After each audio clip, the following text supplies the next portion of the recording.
हम वो दरिया हैं, हमें अपना हुनर मालूम है, जिस तरफ जाएंगे रास्ता बन जाएगा। नमस्कार, मैं अभय रंजन। मैं आज सबसे पहले उस राशि के बारे में बात करना चाहता हूं जो अपना रास्ता खुद बनाते हैं।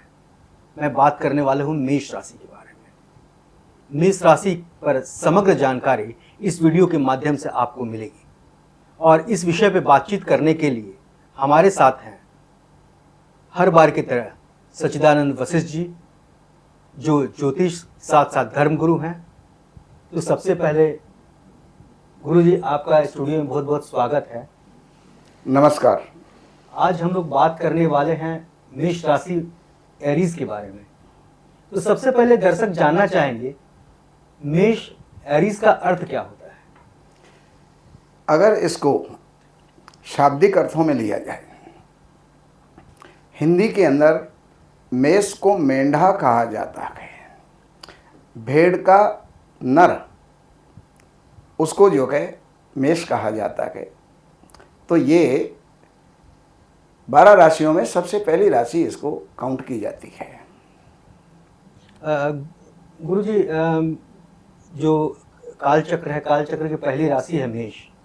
तो मेष राशि वालों का स्वभाव कैसा होता है, नेचर कैसा होता है? देखो, मेष राशि को अगर हम लेते हैं तो मेष राशि का एक तो ये अग्नि तत्व है। जिस प्रकार से अग्नि, वायु, पृथ्वी, जल, इस प्रकार से इनके तत्व होते हैं, तो ये अग्नि तत्व है, आवेशी है। बहुत जल्द मेष राशि वाले को आवेश आता है, ऊर्जावान होती है। ऐसे व्यक्ति अपने जीवन में कुछ कर गुजरने वाले होते हैं और साहसी होते हैं। किसी भी प्रकार का रिस्क अगर हो तो ये उसमें हिचकते नहीं हैं, पीछे नहीं हटते। हर प्रकार का रिस्क जो है ये लेने के लिए तैयार रहते हैं। अब उस रिस्क के अंदर चाहे कोई किसी प्रकार का जोखिम है, किसी से अगर लड़ाई है, झगड़ा है, तो अपने से बलवान भी कोई होगा तो ये उससे भी जूझने में पीछे नहीं हटते हैं। ये इनकी प्रकृति होती है।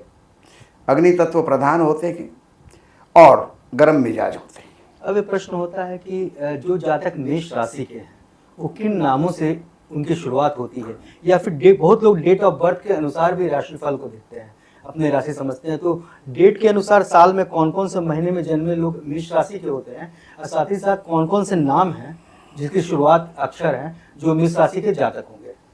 अब इसके अंदर एक चीज है कि कई प्रकार के सिद्धांत होते हैं।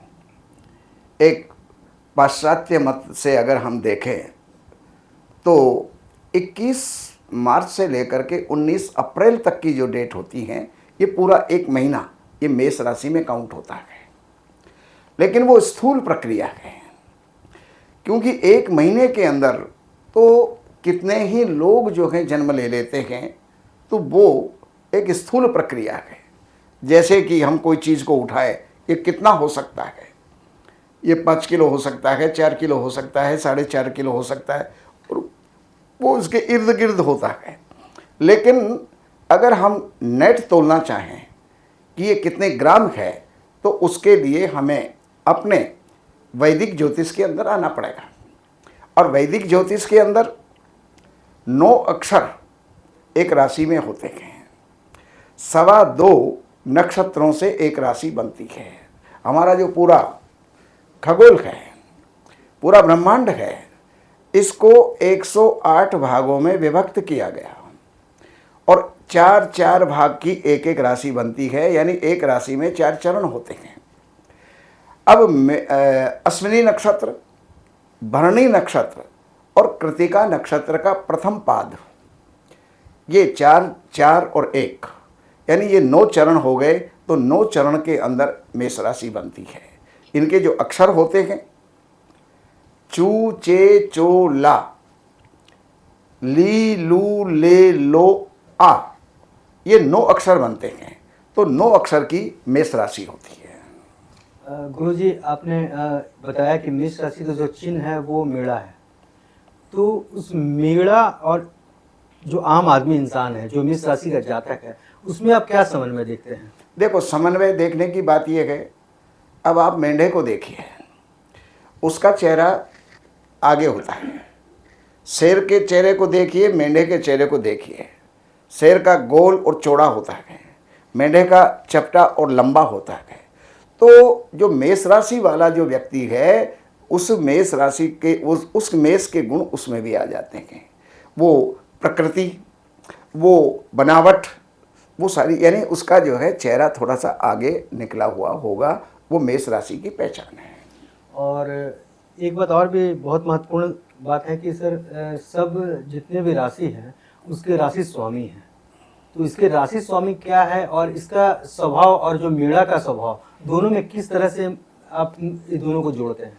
अब आप एक चीज़ देखिए, मेंढा कभी भी किसी से कुछ नहीं कहता, लेकिन अगर किसी ने उसको छेड़ दिया तो छेड़ने के बाद में सीधा जाके टक्कर मारता है।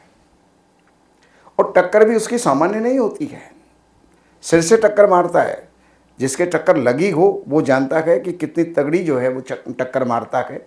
तो एक तो आवेश में पहली बात तो उसको छेड़ो मत, और छेड़ दिया तो वो फिर छोड़ेगा नहीं।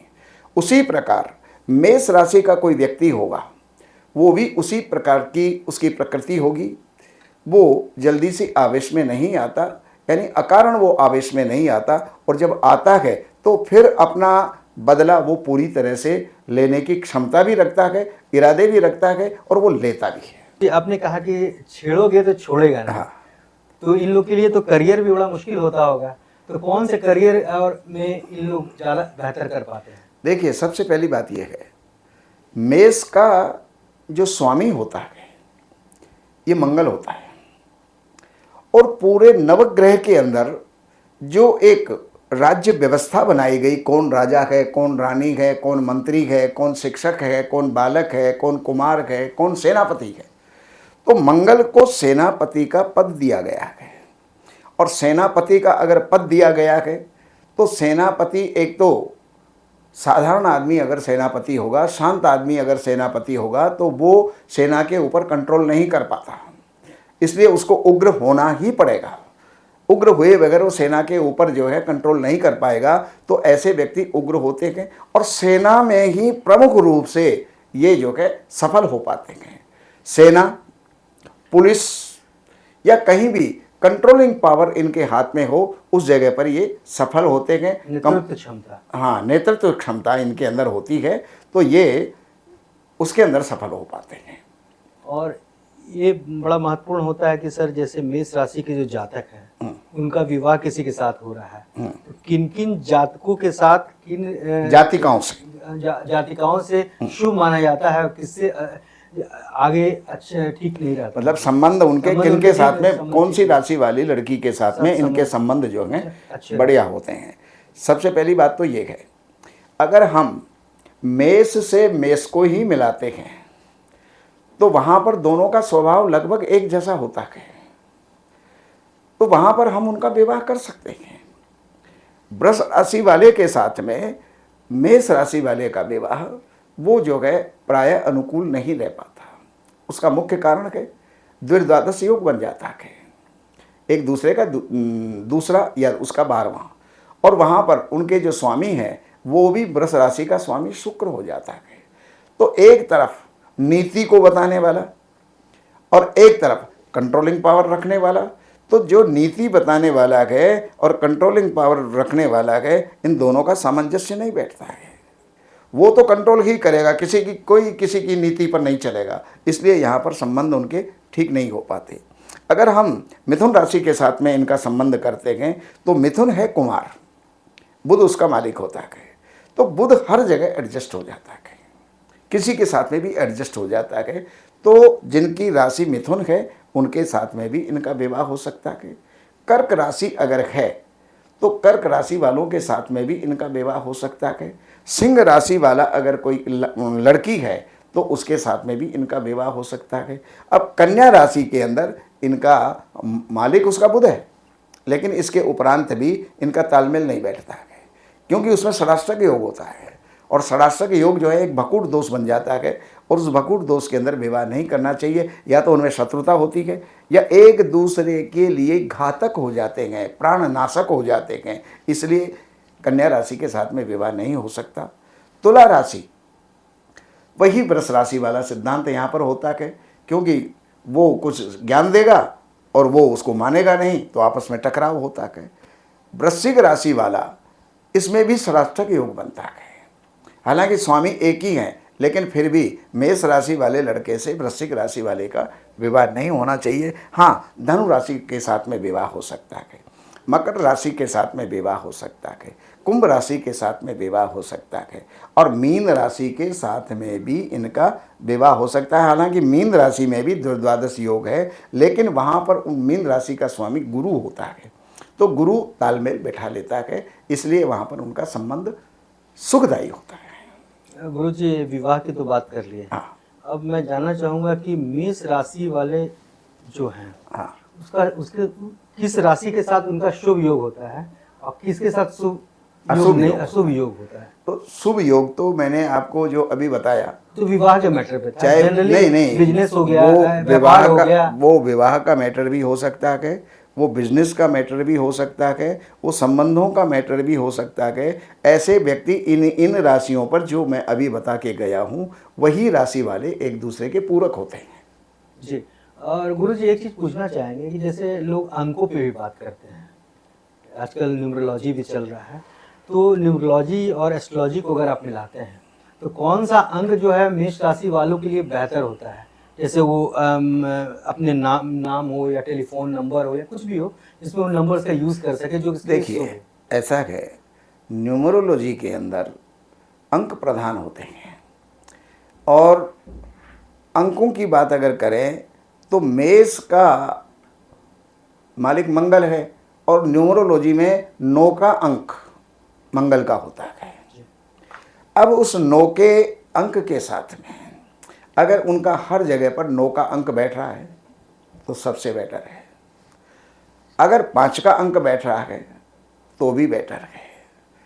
3 का और 1 का अंक बैठ रहा है तो भी जो है वो उनके लिए बेटर है, चाहे वो वैवाहिक संबंध के लिए हो और चाहे वो व्यापारिक संबंधों के लिए हो, चाहे लेन देन का संबंध हो या मैत्री का संबंध हो। ये तो बात हम लोगों ने अंकों की कर ली। हाँ। अगर रंगों की बात करें, हाँ, तो मेष के लिए कौन सा रंग शुभ है और कौन सा रंग अशुभ है, और जनरली लोगों को कौन सा रंग पहनना चाहिए, मेष राशि वाले को इस्तेमाल करना चाहिए जिससे उनके जीवन में वृद्धि हो, खुशियाँ आए। ऐसा है, देखो, मेष का मालिक मंगल और मंगल का रंग लाल, तो सबसे पहली बात तो ये है, लाल रंग के ऊपर उसको ज़्यादा महत्व देना चाहिए। अब लाल रंग किन किन चीज़ों में मिक्स हो जाता है, दूसरे रंग बन जाते हैं। जैसे लाल रंग के साथ आपका जो रंग बनता है सूर्य का, पिंक, वो भी जो है हो सकता है। इसके साथ साथ लाल और काला मिलकर के ब्राउन हो जाता है, तो वो रंग भी इनके साथ में चल सकता है। वाइट रंग भी इनके साथ में चल सकता है, तो ऐसे, और पीला रंग भी इनके साथ में चल सकता है। तो उन रंगों को जो है मंगल वाले यानी 9 अंक वाले इनको जो है प्रधानता देनी चाहिए। बहुत बार होता है कि मेष राशि के जातक है अपने कुछ गलती की वजह से समस्याएं उनके जीवन में आ जाते हैं, तो क्या ऐसे निगेटिव पक्ष हैं, क्या पॉजिटिव पक्ष दोनों मेष राशि वालों के होते हैं, और जो कमज़ोर पक्ष है को कैसे मजबूत बनाया जाए? देखिए, सबसे पहली बात तो यह है कि मंगल अगर मकर राशि में है तो वहां पर वो सबसे प्रबल होता है। कुंडली में 10वें स्थान के अंदर अगर बैठा हो तो दिग्बली भी होता है। तो मंगल को लाल रंग, दक्षिण दिशा, ये विशेष सूट करती है। अगर किसी का मकान है, मंगल अगर उसका उच्च का है तो दक्षिण दिशा को लोग शुभ नहीं मानते, लेकिन जिसकी राशि मकर है या मंगल वहाँ पर बैठा हुआ है या राशि मेष है, तो मेष राशि वाले को या तो पूर्वी मकान जो है अच्छा सूट करेगा या फिर दक्षिण मुखी मकान जो है वो उसको सूट करेगा। तो ये तो उसके ये स्थितियां हो गई। अगर इसके अंदर कमज़ोर होता है मंगल, चौथे स्थान में कमज़ोर होता है, कर्क राशि में कमज़ोर होता है, और बाकी अपनी जो है ये नीच राशि हो जाती है, बाकी ये अपनी राशि में प्रबल होता है। और इसमें एक विशेषता होती है कि इसने जो मान लिया वो मान लिया, उसके बाद में आप इसको कितना ही ज्ञान बखान करें उसके ऊपर विचार नहीं करता। मतलब ये जो है दृढ़ प्रतिज्ञ होता है, जो सोच लिया सो सोच लिया, ये इसकी विशेषता होती है। और रही बात ये, अगर मंगल कमज़ोर है तो कमज़ोर मंगल वाला व्यक्ति जो है डरपोक होता है, साहस उसमें नहीं होता, किसी से बात भी करेगा तो झिझक के बात करेगा, संवेदनशील बन जाएगा, और या फिर इसके दिमाग के अंदर ऐसी ऐसी खुरापात जो हैं इसके अंदर आएंगी, उसके अंदर जो है वो सारे नेगेटिव नेगेटिव नेगेटिव काम करेगा, नेगेटिव सोच रखेगा। ये सारी बातें मंगल के अंदर इस प्रकार की होती हैं।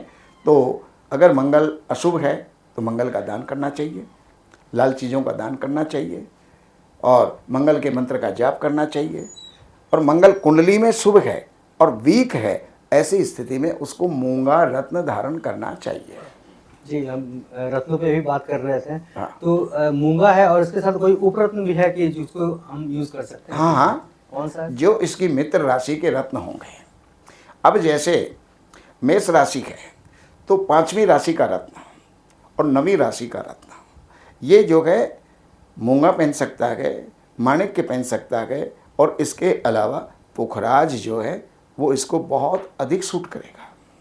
गुरु जी, मंगल जो है, जो मेष की राशि मंगल है, राशि स्वामी मंगल है, तो कौन कौन से योग बनाते हैं कुंडली में समय समय पे? योग बनने की बात यह है, अगर लग्नेश का योग पंचमेश के साथ हो जाए, लग्नेश का योग नवमेश के साथ हो जाए, तो लग्नेश यहाँ पर हो गया मंगल और पंचमेश हो गया सूर्य, तो भी एक राजयोग बन जाता है।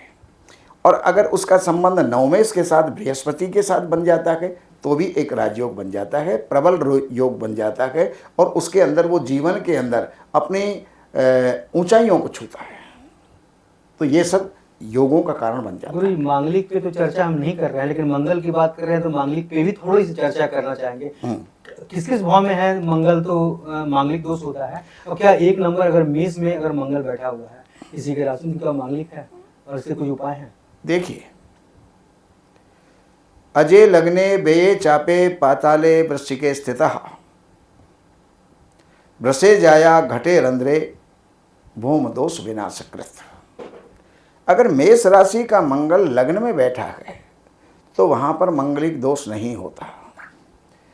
और अजय लग्ने बेये चापे, और 12वें स्थान के अंदर अगर वो धनु राशि का है तो वहां पर मंगल दोष नहीं होता। और पाताले वृश्चिके स्थितः, चौथे स्थान के ऊपर अगर वृश्चिक राशि का है तो भी मंगल दोष नहीं होता। वृषे जाया, और 7वें स्थान में वृष राशि का है तो भी मांगलिक दोष नहीं होता। घटे रंध्रे कुंभ राशि का 8वें स्थान में है तो भी मांगलिक दोष नहीं होता है। तो ये इसकी प्रक्रिया है।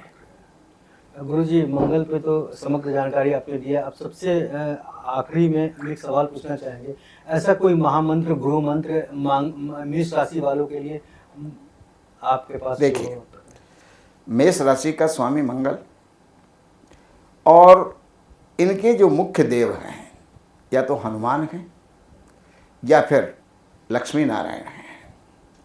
इनको मंगल का मंत्र ओम क्राम क्रीम क्रोम सह भौमाय नमः, ओम मंगलाय नमः, अंगारकाय नमः, इस प्रकार के जो है मंत्र, और ओम ह्रीम श्रीम लक्ष्मी नारायणाय नमः, ये मंत्र का जो है इनको जाप करना चाहिए, जिससे जीवन में विशेष उन्नति और सुख इनको प्राप्त होता है। गुरु जी, आपने मेष राशि पे बहुत अच्छे तरीके से लोगों के सामने अपनी बात रखी, आपका बहुत बहुत धन्यवाद। और ठीक है, मेरे पंकज जी का फोन आ रहा है, उन्हीं का आ रहा है एपिसोड वाले का, 1 मिनट कर लेते हैं। हाँ, वो कर लेते हैं। अखवा खुजला रहा बहुत देर से। कितने मिनट का हो गया? 20 मिनट का हो गया होगा। तो आखिरी वो डाउन और करवा दो, नमस्कार करवा करके। बस करवा दे, 1 मिनट। चलिए ले लेते हैं लास्ट, है ना। गुरुजी, आपने मेष राशि पे समग्र जानकारी दी। मुझे नहीं लगता है कि मेष राशि के बारे में कोई भी ऐसा वीडियो हो जिसमें इतनी अच्छे से जानकारी दी गई हो। तो आप स्टूडियो में आए, इसके लिए बहुत बहुत धन्यवाद। आपने सुना मेष राशि के जातकों का स्वभाव और किस प्रवृत्ति के होते हैं मेष राशि के, क्या उनमें पॉजिटिविटी है, क्या नेगेटिविटी होता है। आपने तमाम तरह की जानकारी गुरुजी से प्राप्त की। अब अगले वीडियो में आप देखेंगे वृषभ राशि के बारे में। तब तक वीडियो के साथ बने रहिए। नमस्कार। हमारे यहाँ वैदिक ब्राह्मणों के द्वारा सभी प्रकार के पूजा पाठ, कर्मकांड, संगीत में विवाह, गृह क्लेश, काल सर्प दोष, व्यापार में रुकावट व नवग्रहों की पूजा आदि कराई जाती है। हमारे संपर्क सूत्र हैं 7838 98421। देवज्ञ सच्चिदानंद वशिष्ठ जी से वास्तु, ज्योतिष, वैदिक अनुष्ठान, पूजा पाठ, महामृत्युंजय पाठ, शतचंडी पाठ, बगुलामुखी पाठ, भैरव अनुष्ठान आदि, राशि रत्न, रुद्राक्ष, कवच आदि हेतु संपर्क करें। हमारे संपर्क सूत्र हैं 7838 98421। हमारी वेबसाइट है www.shrivashishth.com।